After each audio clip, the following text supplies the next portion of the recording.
we did it back in Spain, the 15th of July, and we've just crossed the border back into Spain, and we've stopped at the first, I'd say probably major sort of city that we saw on the map, which was Ciudad Rorbigo.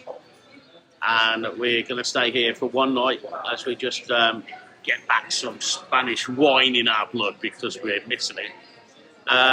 But it's been very pleasant in Portugal. We was in Aveiro yesterday, which is a little bit like a kind of a Stratford-upon-Avon kind of place, where you would go on a Sunday, I'm sure, and share an ice cream and the boats and the river. It's very, very nice in there. And now, muchas gracias, Spanish coffee. Spanish coffee. So we're going to get Spanish coffee up, we're going to find a little bit of food, we're going to have a walk around this town, which is Ciudad Rorbigo, and we're going to take some pictures. So onwards and downwards. So you can tell we're back in Spain already. We've only been here less than an hour and we found a ham shop. God, this ham, we love this ham, especially with a little bit of glass of red wine and whatnot, which is what we're going to look for now. But look how wonderful, and you can see all the different hams all hanging with their dates. Absolutely wonderful. Let's see if we can get a taste a bit of this. The city that we've decided to stay at is Ciudad Rorbigo, I think, which is where Wellington started his crusade. It also dates back to 600 BC.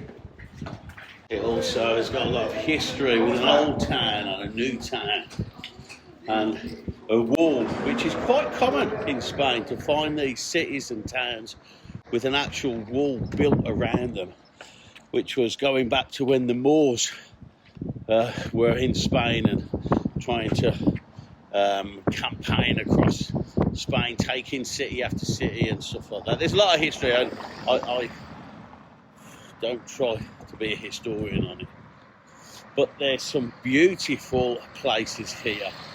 Just take a look around the old town now that we're in, and you can get a feel for this place and this beautiful architecture that you find in all of these small towns and villages all the way through Spain. Whenever I've done these Spanish trips, you know, small towns in the middle of nowhere, and you go into them and there's such amazing things in them.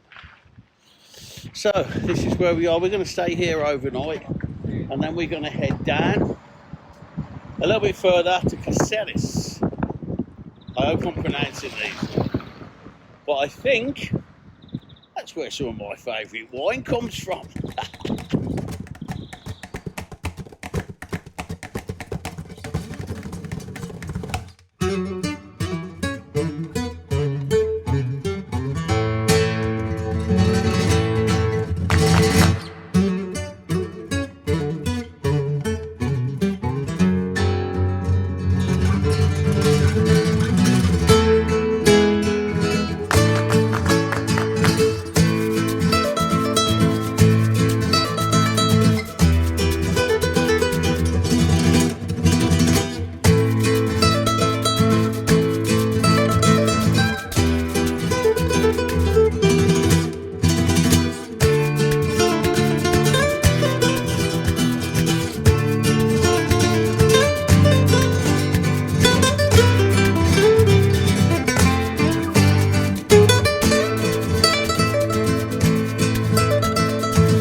a.m.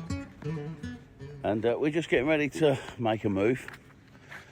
We're gonna say goodbye to Caceres, which is a delightful town. So much history in these Spanish towns, and everywhere you go, every time you stop, there's another whole story waiting on the doorstep and the entrance of the towns, and so much preserved. You know, you're looking, say, I always talk about Birmingham with things like this, and there was a place called the Bull Ring, and if you go there now, you can't see anything. You know, it's all been knocked down, it's just been rebuilt and that, and they never preserve these things. But in the Spanish towns and the villages, they preserve it, all of it, and it's not preserved for a few hundred years, it's preserved for thousands of years. And this is the square. I've been out this morning to get some photos, and I knew it would be better if I could just take some things without people in them. And it's the only time that you're going to do that is if you get up early and get out. And that's how you're going to get your shot. So you're going to get that picture that you're looking for. But this is the square.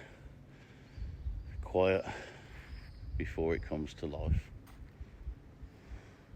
It's been such a wonderful 2 days down here. We're just going to make our way now further to Seville. Staying at a place called Merida. And then we carry on down to Seville and then down to 𝗥𝗶𝗱𝗲𝗏. So we're not too far from home. I could stay longer, I really could. Right then, let's get going.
Well, you don't always get it right.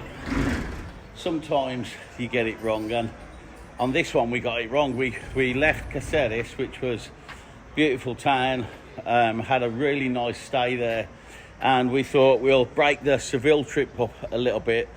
So we only did about an hour yesterday driving, and we came to the town of Merida. But the hotel that we booked, which we was expecting to be a little bit of luxury because we haven't had any, so we thought we'll pay a little bit more. So we paid 120 euros for one night.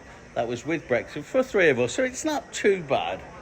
But compared to what we have been paying, round about the 60 euros for 3 with breakfast on the average mark, 1-2-star places, and they've been fine. We was expecting a lot more from this, classed as a 4-star hotel.